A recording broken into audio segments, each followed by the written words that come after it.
Saya akan cerita pasal COVID. COVID tu sebenarnya CO tu adalah corona. COVID asal COVID-19 tu CO tu adalah corona. VI tu adalah virus. Okay. D adalah disease, penyakit lah ya. Dan 19 tu adalah tahun dia dijumpai ataupun dia mula melarat dah, iaitu 2019. Jadi COVID-19. Itulah punca nama dia, okay? Dia adalah sejenis virus yang baru. Virus ni asal kita dengar ceritanya dia adalah perumah dia asal adalah binatang lah, berkelawar ataupun dan ada katanya binatang macam kucing dan sebagainya. Perumah asalnya adalah binatang, jadi dia tidak memberi masalah kepada binatang. Tetapi bila dia merebak kepada manusia, dia memberi penyakit kepada manusia. Okay? Dan perumah dia yang baru ni adalah, pemerumah yang baru adalah manusia, iaitu kita. Jadi dia membiak di dalam badan kita, dia punya lifespan dia punya kehidupan dia kalau dia tak merebak kepada orang lain, dia boleh mati, dia akan mati dalam masa 14 hari. Jadi saya nak cakap pada malam ini, kenapa kita kena kuarantin 14 hari dan kenapa kita buat kerajaan buat untuk kita jangan balik kampung dan kita disekat ataupun kita panggil dia apa yang sekarang kita panggil tu partial lockdown, supaya kita jangan pergi ke mana-mana. Kerana apa tahu? Kerana COVID-19 ni dia adalah sejenis virus. Dia akan masuk ke dalam bahagian badan kita melalui hidung, mulut dan juga mata. Okey. Jadi siapa-siapa yang kena dengan jangkitan kuman ni, dia akan terus ke bahagian tekak. Selalunya bahagian yang pertama yang kita kena adalah bahagian tekak. Simptom yang pertama selalunya orang akan kena adalah sakit tekak. Sakit tekak, bukan demam lagi ya, sakit tekak. Dia akan sakit tekak sikit-sikit, tak selesa. Lepas 2 hari, 3 hari, lepas tu sakit tekak dia makin lama lagi teruk sakit tekak. Selepas tu baru ada simptom-simptom yang seterusnya. Dia akan jadi demam, rasa macam sakit-sakit badan, sakit-sakit sendi. Rasa orang yang kena jangkitan kuman, sekiranya badannya lemah macam orang tua, dia akan cepat demam. Dan kalau orang yang macam agak muda, dia akan rasa lemah-lemah, rasa macam lesu-lesu, rasa tak larat dulu, rasa letih-letih, rasa macam nak demam. Okay? Lepas tu ada juga yang akan rasa macam loya-loya, nak muntah dan cirit-birit. Dan temperature dah start nak naik lah. Hari keempat dan kelima temperature akan start naik 37 lebih. Dan makin hari makin lama panas dia akan naik. Lepas hari kelima, hari keenam, dia akan jadi makin demam. Dan ada juga selepas tu akan jadi batuk, sesama dan cirit-birit dan juga muntah, sakit kepala dan seterusnya. Dah masuk hari 6, 7, 8 tu baru ada sesak nafas. Okey. Masalahnya adalah ketika mana dia mula masuk pada badan kita, kita tak demam tau. Kita tak demam, kita tidak sakit. Faham tak? Terutamanya orang yang kuat. Okay? Orang yang kuat tu maksudnya orang yang immunity kuat lah, yang kita tolak orang tua-tua yang penyakit kronik dan sebagainya tu. Dan bila kita kekuat, kuasa kita melawan tu, dia ambil masa kita nak sakit. Jadi pada ketika awal 3 hari, 5 hari, 6 hari yang permulaan itu, masa itulah kita nak pas kat orang. Masa itu dia dekat tekak kita tu, kita sakit tekak, kita akan terbatuk kan, kita bernafas dan sebagainya bersin, maka kuman tu akan sampai ke orang dan bagi kepada orang lain. Satu orang yang bawa, dia akan bagi kepada 2,5 ataupun 3 orang yang lain. Maksudnya dia akan bagi kepada 3 orang, 3 orang tu akan bagi kepada 3 orang, dia akan jadi 3 jadi 9. 9 tu akan bagi kepada 3 yang lagi. Jadi dia cepat merebak. Cara rawatan dia, penyakit COVID ni, sampai sekarang kita tak ada lagi spesifik ubat untuk dia. Dan kita tidak ada vaksin lagi yang khas untuk dia. Rawatan-rawatan ubat yang diberi oleh hospital-hospital di seluruh dunia sekarang ni masih kita gamble. Kita gamble maksudnya doktor-doktor pakar masih lagi mencuba menggunakan apa ada ubat yang kita ada mampu, antivirus dan sebagainya, anti-malaria dan sebagainya. Saya dengar, saya tak pasti nak jawab macam mana. Kita try and error. Tak ada lagi khas ubat ataupun vaksin untuk merawatnya. Siapa kena, hospital, sama ada dia survive ataupun dia meninggal. Itu je. Okay? Dia akan sesak nafas, lepas tu tak boleh bernafas, kena pakai intubator dan kena intubate dan juga pakai mesin untuk menafas. Okey. So sekarang ni macam mana kita nak merawat dia? Macam mana kita nak merawat dia? Kita memang tak boleh rawat dia. Kita tak boleh rawat dia. Kita tak boleh vaksin diri kita. Jadi macam mana kita nak buat? Apa yang China buat, apa yang Itali buat, ada negara-negara lain yang semua buat. Kita terpaksa mematikan dia.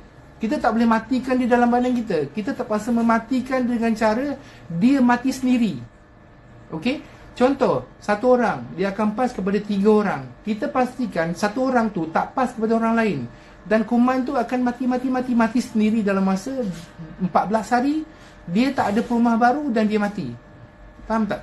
Jadi apa yang kita nak buat sekarang ialah dengan menjarakkan diri kita. Kerajaan buat tu, undang-undang yang KKM buat tu adalah untuk memastikan supaya kes tu tak meningkat, supaya kuman tu last sekali dia mati sendiri. Faham tak? Bila dia tak berjumpa dengan perumah baru, dia tak berjumpa dengan orang baru, maka dia akan mati macam tu je. Contoh orang tu disyaki positif. Satu lagi saya nak cerita ada kes COVID positif dalam badan dia, kita cek negatif. Maksudnya kita cek negatif, tapi dia tak semestinya 100% negatif. Sebab kuman ni dia agak special jahat sikit. Ada yang kes yang positif, sebenarnya kita cek dia, kita jumpa dia negatif. Faham maksud saya? Yang negatif tu tak semestinya negatif. Yang negatif tu kadang-kadang dia masih ada kuman dalam badan dia. Dan orang tu dah dibebaskan ataupun dikuarantinkan, dia masih lagi boleh spreading. Itu yang masalahnya kuman ni. Jadi kita rasa kita sihat, kita rasa kita kuat, kita rasa kita belum kena demam, kita belum ada batuk, sesama cikgu. Kita nak balik kampung. Bila kita balik kampung, kita pergi balai polis beramai-ramai nak ambil surat, kita berebut pergi pasar raya untuk beli makanan dan sebagainya. Kita berkumpul beramai-ramai dekat bus stop, kita beli dekat bus station, kita pergi semalam balik kampung beramai-ramai dekat RNR dan sebagainya. Kita akan berjumpa dengan ramai orang. Jadi kat situlah orang yang akan pas kepada seorang dan kepada seorang dan kepala seorang. Faham tak? Jadi itu yang saya nak sebut. Kita sepatutnya kena tahu bahawa kita jangan bagi virus ni survive. Kita kena matikan dia kat tengah jalan. Kita tak boleh matikan dia kat badan kita, sebab ubat dia tak ada, vaksin dia tak ada. KKM dengan staf doktor semua sangat-sangat susah hati sebab kita tak ada ubat untuk dia sebenarnya. Kita more on life support. Kita masukkan air, kita try and error bagi antivirus dan harap orang tu kuat dan baik sendiri. Itu je. Jadi kita nak matikan kuman tu tak boleh mati dalam badan kita. Faham? Kita nak matikan dia dengan tengah jalan. Maksudnya bukan tengah jalan raya. Kita nak dia cari perumah baru dan tak jumpa. Dan lepas 14 hari kuman tu mati. Faham tak? Saya ulang sekali lagi Kita nak kuman tu yang ada dekat seorang A ni tidak sampai kepada B dan tidak sampai kepada 3 orang lain. Sebab tu kita kuarantinkan dia. Kita jangan bagi kita dekat dengan dia 1 meter. Jangan dekat 1 meter. Jangan dekat dengan orang dengan 1 meter. Jarakkan 1 meter jauh. Dan orang-orang yang ada batuk sesama protect. Kan kita sebenarnya orang yang tak kena tu tak apa-apa sangat, tapi kita apalah kita nak protect kan. Tangan jangan sentuh orang. Selalu basuh tangan, pakai sabun, pakai sanitizer, pakai penutup mulut dan jarakkan kita 1 meter lebih. Supaya kita nak kuman itu tak sampai kepada orang lain dan dia mati di tengah jalan. Jadi dan on that matter, maksudnya kita nak matikan kuman tu di tengah jalan supaya jangan sampai kepada orang lain dan tak merebak. Maka nanti lama-lama kes-kes yang lama akan baik dan tidak ada kes-kes yang baru. Faham maksud saya? Jadi apa yang kita buat sekarang semuanya adalah untuk mematikan kuman itu di tengah jalan, bukan matikan dia di dalam badan kita. Sebab tidak ada ubat untuk COVID-19 sampai sekarang. Tidak ada. Kita menggunakan teknik untuk mematikan kuman itu di tengah jalan dengan cara supaya dia tidak melompat kepada orang lain. Kalau kita duduk dekat, kita pergi orang ramai-ramai, dia akan melompat ke orang lain. Orang tu balik kampung, jumpa mak nenek dia, tok dia, mak dia, dia akan lompat ke orang kampung. Orang kampung semua tua-tua, lagi senang kena, lagi senang berjangkit dan senang menyebabkan kematian. Faham tak? Dan itu yang berlaku dekat dengan Wuhan, dekat dengan Itali. Bila mana kerajaan dia kata jangan balik kampung, dia balik kampung. Sebab tu ya kematiannya meningkat. Sebab orang tua yang meninggal tu banyak kes. Orang daripada bandar bawa ke kampung. Faham tak? Jadi apa yang kerajaan buat sekarang, KKM buat sekarang adalah untuk supaya kita jangan paskan dia kepada orang lain, supaya kuman tu mati di tengah jalan. Kita kena bersama-sama matikan dia di tengah-tengah jalan. Kita tak mampu matikan dia di dalam badan kita, tak mampu matikan dia, faham? Kalau setakat kita nak basuh tangan kita, kita cuma menghalang dia masuk badan kita, tapi dia masih ada lagi juta-juta, million lagi di dalam badan kita yang orang tu boleh bawa, faham? Okey, sebab dia masuk dalam badan kita, dia multiplekan badan kita, dia beranak sendiri. Dia tak perlukan berjantan betina, virus ni. Dia tak perlu, dia masuk dalam badan kita, dia gunakan sel badan kita, dia multiply sendiri.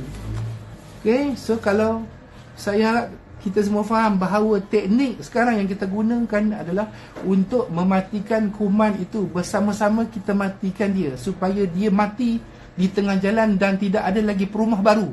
14 hari dia mati, InsyaAllah 14 hari dia mati. Okay, sebab tu kita kuarantin kat rumah 14 hari, supaya dia tak ada perumah baru. Kalau tak ada perumah baru, dia akan melompat orang baru, dan dia akan merebak kepada orang baru. Dia akan jadi lebih banyak dan lebih banyak dan lebih banyak. Okay, so kalau mana yang ada sekarang, kita kuarantinkan dia, orang lain selamat insyaAllah. Dan kuman tu lama-lama dia mati. Dia duduk dalam badan kita pun lama-lama 14 hari dia akan mati. Faham? Faham? Jadi kita support lah, kita support kerajaan. Kesian kat doktor-doktor, faham? Saya pun sedih kak, saya pun kena kerja, faham? So saya pun kena kerja juga, saya pun kena tengok orang sakit juga. Kalau diikutkan, saya pun malas juga. Takut juga, sebab saya nak balik rumah tengok anak-anak semua kan, bini-bini kita. Dan saya juga kemungkinan dapat dijangkiti, dan juga saya boleh pass kepada pesakit-pesakit yang lain. Jadi buat masa sekarang, saya harap kita sama-sama berdoa, dan kita kena sama-sama support. Janganlah saya tengok malam-malam buta duk lagi pergi main-main, jalan-jalan, main motor kan. Alright, so kita elakkan diri kita. Kalau apa-apa hal pun nak pergi beli makanan ke, kita jarakkan diri kita, pakai mask. Jangan pergi ramai-ramai, jangan bawa anak-anak, jangan pergi buat pesta-pesta, jangan pergi sana. 14 hari kita matikan kuman tu. Kita harap dia mati di tengah jalan. Kuman tu akan mati dalam masa 14 hari insya-Allah. Jangan bagi dia beranak kepada orang lain. Dia beranak kepada orang lain. Dia akan automatically beranak ke tempat orang. Jadi kita jangan bagi dia beranak. Itulah satu cara nak mematikan kuman tu. Itu saja satu cara je. Tak ada cara lain. Antivirus ataupun antibody ke benda, vaksin, semua tak ada lagi buat masa sekarang. Kitalah orang yang akan mematikan kuman tu dengan secara natural. Okay, alright. So buat masa sekarang, ujian saringan yang kita ada kat hospital-hospital, kita ada very limited. Kita tidak ada buat semua saringan. Apa tanda-tanda yang anda perlu ingat? Nombor satu, kalau sekiranya kita ada bermula dengan sakit tekak, dan sakit tekak kita makin teruk. Nombor satu, kita kena ingat, sekiranya kita, kawan-kawan kita ada cerita bahawa dia dah kena. Okay? Kawan-kawan kita sudah kena. Bila kita dengar, dan kita pernah ada rasa jumpa dengan dia, kita pergi check. Dan saya minta sangat siapa-siapa yang pergi jemaah-jemaah tabligh, yang pergi dekat masjid Sepetani Baru ni, kawan-kawan dan saudara, jangan takut. Kita tak akan bunuh dia, kita tak akan tangkap masuk penjara. Kita cuma nak memeriksa dia dan merawat dia dan memastikan dia tak bagi kepada orang. Janganlah takut, tak takut. Kita tak marah pun, tak marah. Kita nak dia datang. Kita nak dia tak pas kat orang. Faham? Okey? Sebab semua orang takut sekarang ni. Semua orang takut. Seluruh dunia takut. Dulu kata Trump tak takut. Trump pun takut dah sekarang. Trump tu duduklah Tuan Trump dah sekarang. Semua orang takut. Okay? So sekarang ni kita tak perlu salahkan siapa-siapa. Kita sama-sama pakat. Kalau kita jumpa siapa-siapa kat luar, kita sampaikan bahawa kita jangan duduklah kat rumah. Kalau siapa-siapa nak beli barang, seorang aja. Okay? Pakai mask. Make sure ada sanitizer bawa. Jangan dekat-dekat, jauh-jauh. Okay? Beli barang sikit-sikit balik. Kedai runcit tak tutup. Kerajaan kata tak tutup. Tapi jangan berebut. Ramai-ramai tu pergi. Semalam pergi balai polis, dah ramai. Bila pergi balai polis ramai, kan boleh merebakkan penyakit juga. Jangan macam tu. Tak payah balik kampung. Kalau sayang kat mak, sayang dekat bapa, sayang kat orang kampung, jangan balik sekarang. Esok cuti sekolah, raya kita balik. Sekarang ni adalah masa untuk supaya jangan kuman tu pergi ke kampung pula. Itu teknik dia. Kita matikan dia bersama-sama. Saya tolong mati sikit, makcik sikit, abang sikit, adik sikit, sama-sama kuman tu mati. Ini adalah teknik untuk mematikan dia secara natural. Dia akan mati dalam masa 14 hari. Tak payah letak sanitizer, tak payah spray, dia mesti akan mati. So dia tak adalah perumah baru, dia tak akan beranak kan. Maksudnya kita matikan orang tu dalam masa 14 hari. Bukan matikan pesakit, pastikan kuman tu mati. Okey.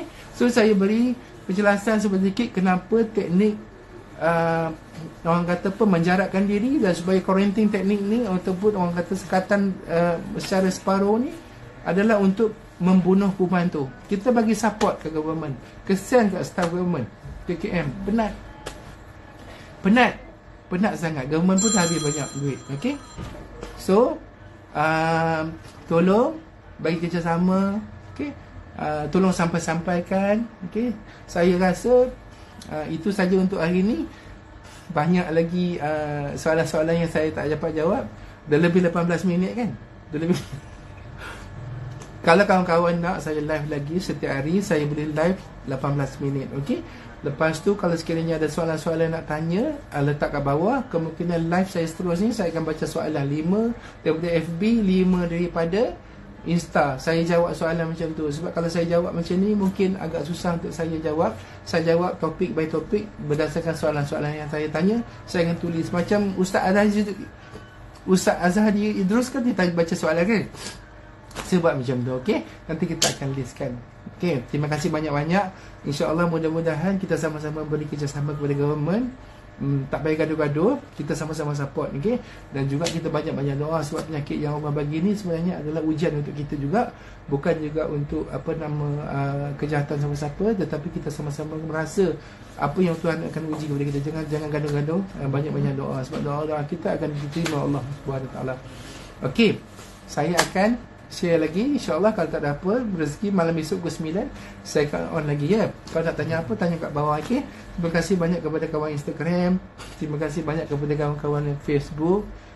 Kita jumpa lagi. Yang baik, yang benar tu datang daripada Subhanahu Allah Subhanahu Taala. Yang mana yang salah, yang silap itu adalah datang daripada kelemahan diri saya sendiri. Saya minta ampun, minta maaf kepada semua sekiranya saya ada salah cakap atau berkata saya. Terima kasih. Assalamualaikum dan selamat malam.